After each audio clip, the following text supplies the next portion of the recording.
So, what exactly is Python? You hear about it all the time. Today, we're going to pull back the curtain on one of the most popular, most powerful programming languages on the entire planet. And whether you're already a developer or you're just kind of curious about how our digital world actually works, you're about to find out why this language is such a huge deal. Just think about that for a second. Everything from the Netflix algorithm that knows exactly what show you want to binge next to the actual software inside a self-driving car.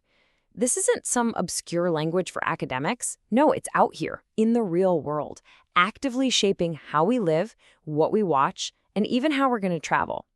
It's the invisible engine behind some of the coolest tech out there. All right, so let's jump right into our first big idea here. A huge, huge part of your world, it runs on Python. From the moment you pick up your phone and start scrolling in the morning to the shows you stream at night, Python is there, working tirelessly behind the scenes. And I mean, just look at this list. The variety is just mind-blowing.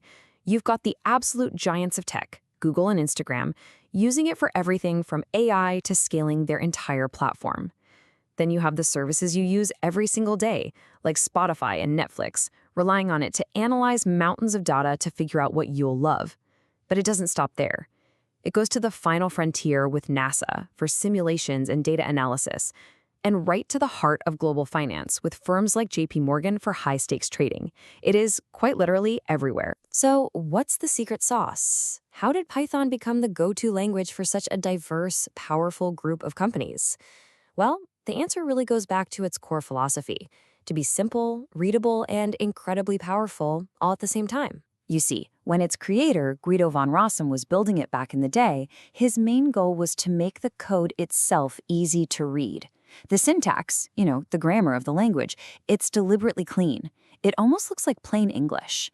And that makes it way easier for a beginner to pick up and a lot faster for an expert to write and, just as importantly, to maintain. And here is the perfect example. Look at this. To get your computer to say hello world in Python, it's one single intuitive line. That's it. Now compare that to older languages like Java or C++. You've got all these extra lines, weird keywords, curly braces, semicolons, just to do the exact same simple thing.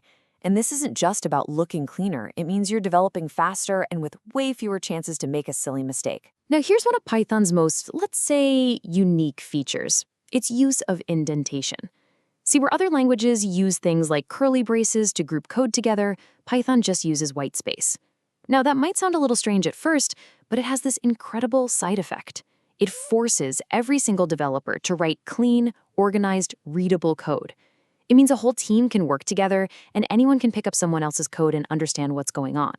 It's collaboration baked right into the language. But look, a simple syntax is really only half the story. The real secret to Python's power, its secret weapon, isn't just about how you write it. It's about what you can do with it, thanks to this massive universe of tools that's been built around it. I absolutely love this analogy. Think of Python libraries as these incredible toolboxes, just stuffed with pre-written code. You need to do some heavy-duty math? There's a tool for that. You need to build a complex website? Yep, there's a toolbox for that too. It means you don't have to reinvent the wheel every single time you want to build something new. And this ecosystem just opens up a whole universe of possibilities. I mean, for anyone touching data, libraries like NumPy and Pandas are the gold standard, period. If you're diving into the wild world of AI, you have absolute powerhouses like TensorFlow. Building a massive website, the Django framework has your back. You can even pull data from any corner of the web using beautiful soup. This incredible versatility is Python's superpower, and it's all thanks to the community that built these amazing tools. Okay, so we've established that Python is simple and it's powerful. But what about that word, easy? Is it really easy to learn? Well, that word can be a little misleading, so let's unpack what it actually means. This quote just nails it. Learning the words and grammar of Python, that's one thing, but learning the fundamental art of programming, that's a whole different beast. Thinking like a programmer, structuring your logic, solving really complex problems, that's hard no matter what language you're using. So if you're just starting out and finding it tough, just remember, You're not just learning a language, you're learning a completely new way of thinking. And this gets at what the experts mean when they call Python simple. They aren't just talking about how clean the code looks. They're talking about its sheer power. Python has so many incredible features built right in that it can make a massively complicated task, like, say, analyzing a gigantic dataset, feel almost trivial, something you can do in just a few lines of code. That's the simplicity they're talking about. Powerful ideas expressed simply. So, with all that said, how do you actually get your hands dirty? It might be a lot more straightforward than you think.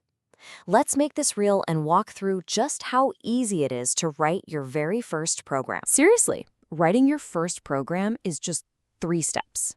Step 1, open any simple text editor and create a file. Just make sure it ends with .py.